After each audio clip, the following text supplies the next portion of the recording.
because Dr. Umar Johnson has said something that I agree with and something we've been saying on this show. He's saying that Obama was a plant for the LGBTQIA plus silent P crowd. Let's play the clip. One of the reasons Barack Obama was made president is so he could normalize the LGBTQ agenda in the black community. Think about it. If George Bush tried to push homosexuality in the black community, we would have rejected him. Of course. If Donald Trump tried to push homosexuality in the black community, we would have rejected him. Of course. You could only normalize that through a blackface. Through a black man. Obama was made president to make it normal. When Barack Obama became president, homosexuality was not a mainstream issue, nor was it accepted as a mainstream alternative to the traditional family. I gotta look at By the time he left office in 2008, they were completely running everything. That was and that if the you year? even disagreed with, I'm gonna give you an example. It is. I do You a might lot be of right. graduation speeches, right? At the June. Okay. Elementary school, middle school, high school. I normally do about 20 graduation speeches a season. Okay. Right? Okay. When Barack Obama was president, I might have did 5. It dropped significantly. Schools who I normally did their commencement, they was calling me up, Dr. Umar, we can't have you speak this year. Why? The LGBTQ say you don't agree with them, you can't speak. I said, but this is a graduation speech. This ain't politics. This is motivation. Get ready for the rest of your life. Right. What does LGBT got to do with my 10-minute speech motivating these 12th graders to make sure you do well in college? Right. Well, we have LGBT teachers and they saying you're insensitive and you're homophobic. So I saw how not agreeing with the lifestyle could limit your opportunities in life. You had people getting fired from jobs, not for pushing hate, because I don't agree with hate. I don't agree with the lifestyle. But I don't want harm for any human, no matter what their situation is. That's the way to do it. But the way that they did it was the LGBTQ said, to disagree with me is to hate me. They created a narrative that if you disagree, you support violence against me. You don't want us to work. You want us to be shot, killed, man. We never said that. Yeah, that's ridiculous. We just said we don't agree with the lifestyle. But they turned it into a whole campaign against anybody who disagreed with it. And that's another reason why a lot of people didn't vote for Kamala Harris, black men, because they got tired of the effeminization. And then they took it to Africa. Obama started it. He went to Africa. He went to Liberia. He went to Rwanda, a couple other places. He said, if you don't legalize gay marriage, we cutting off your aid. That's some of the best work I've ever heard from Umar. It's why, Umar will do some silly things, say some things I disagree with, and who knows what he's done with the money for his schools, and I don't say that in a disparaging fashion, but Umar says a lot of things that I disagree with, but he also says a lot of things that I have to just tip my hat and say, hey, man, I appreciate you saying that, because that breakdown of the consequences of not being on board with the LGBTQIA plus silent P alphabet mafia agenda. That's what no one ever wants to talk about. And like me doing this show the way that I've done it, I know the consequences in terms of, I'm untouchable. I'm reviled in legacy media because the gay crowd has so much influence over human resources departments throughout corporate America that, I'm as toxic and as nuclear as you could possibly be.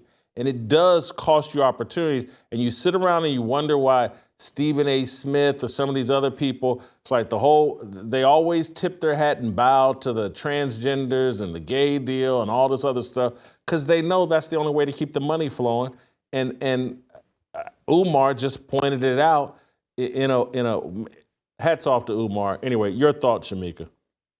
I completely agree with him in this take also, Jason. I can remember it was like 2015, 2016. I did a video and it was titled, Get This Gay SHIT Off TV, because I remember watching Empire during this time and they had so many gay scenes. Like there was one scene where a spouse or a partner, whatever, walked in on his other partner who was on his knees and the guy's pants were open. For me, I was like, this is regular TV. Why is this coming on at 8 o'clock on a Thursday Kids are still awake. This is not cable TV or what was known as cable TV back in the day. This is so wrong. And I can remember people coming after me, being so upset that trans Madison something, she came after me. Video just went viral. But my problem was during this time, during Obama's second term, is when I began to see it was rampant and it was all over the place. And they were asking kids in school, what do you want to be called? A she or a he? And they were saying, are you a prince or are you a princess? And you don't give young children that choice. And it was like out of nowhere. And as he said, George Bush wasn't pushing that. It was pushed under Obama. The whole legalization of gay marriage, this was all Obama. And that's what kind of began to open my eyes, because of course I was one of the ones in 2008 that voted for Obama simply because he was Black. I fell for it. And then during his second term, I was thinking something's not right. And that's what it was for me. It was the whole LGBTQ agenda that, he was pushing. I think he was the first president that lit the White House in rainbow or whatever. It was ridiculous and it was all over the place. And as a mom who had kids in school at the time, it really upset me. So I appreciate Umar for saying this. And I do understand and I agree with what he's saying. They come after you. If you just say anything against it. I did a video against Nas X when he did the whole devil video and had the shoes with the blood in it. Little Nas X. Yeah, Lil Nas X.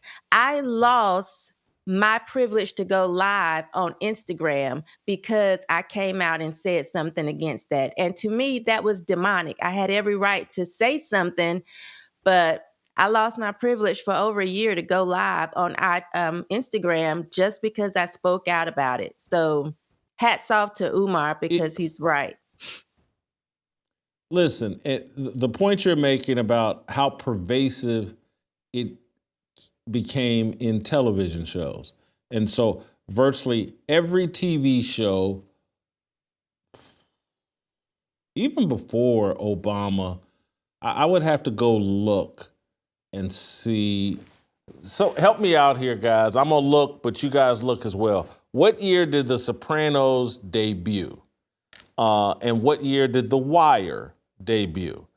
Because I'm a big fan of the HBO TV shows, from The Sopranos, The Wire, going all the way back to the Larry Sanders Show. But I would watch them all. And like HBO had, what was it, Big Love, the show about Mormons. I'd watch them all. And but there was a couple that I would not watch because it's like I can't. There was a show 6 Feet Under. I don't know if everybody says 6 Feet Under is great. I think I watched the first 1 or 2 episodes. There was some gay couple on there, and they were showing them in bed, and I was like, deuces, I'm out. I can't do it. And I think even before maybe 6 Feet Under, whatever year Oz came out. I used to love prison movies, Brubaker, anything about prison. I'm Shawshank Redemption. I like prison movies. But Oz went way too far with the gay sex, and I was like, I'm out.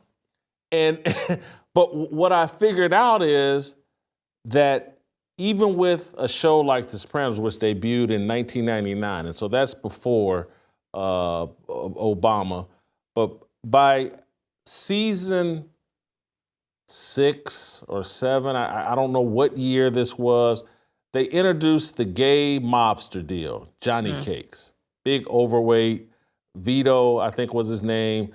And this whole season, I think it was season 6, was dominated by Johnny Cakes and being like, oh man, they done snuck this into The Sopranos. And now even when I look back at The Wire, which is my favorite TV show of all time, and I'll stand by that, it's a great show.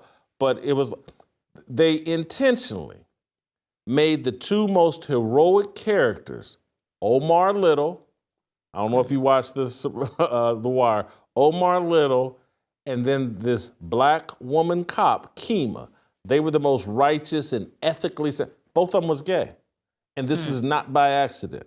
And so when you thought about the people that had the most integrity, as it relates to the Wire. It was the Omar, the gunman that robbed people and was the honorable drug robber or whatever, and then Kima, the cop. These were the most honorable, ethical people. And I was like, this isn't by accident. So for me, I can love The Wire, continue to watch it, and The Wire had great impact on my worldview. And at that time, in whatever years this was, in the early 2000s, I got to say The Wire was effective in influencing me into thinking like, yeah, we just got to be more accepting of the LGBTQIA, blah, blah, blah. And I remember thinking that because I had so much respect for Omar Little. And so the programming and the manipulation has always been there. And so now I've reached the point, and maybe I've just gotten too righteous, too old, too fuddy-duddy. I want to see no sex in none of these TV shows or movies. It's all pointless. It's all unnecessary. Don't show me heterosexual sex. Certainly don't show me gay sex. But I get uncomfortable, even when it's heterosexual sex, I'm just like, why are they doing this? This is a waste of time. Yes. They can just retire to the bedroom and we know what goes down. I'm old enough. I don't need to see it. Right. But anyway, they have been very, very calculated and intentional about mainstreaming the whole homosexual agenda. They did it with Obama. They did it with television shows. And thank God for Umar calling out. If you enjoyed that video, be sure to hit the like button and subscribe so you never miss a moment of Fearless.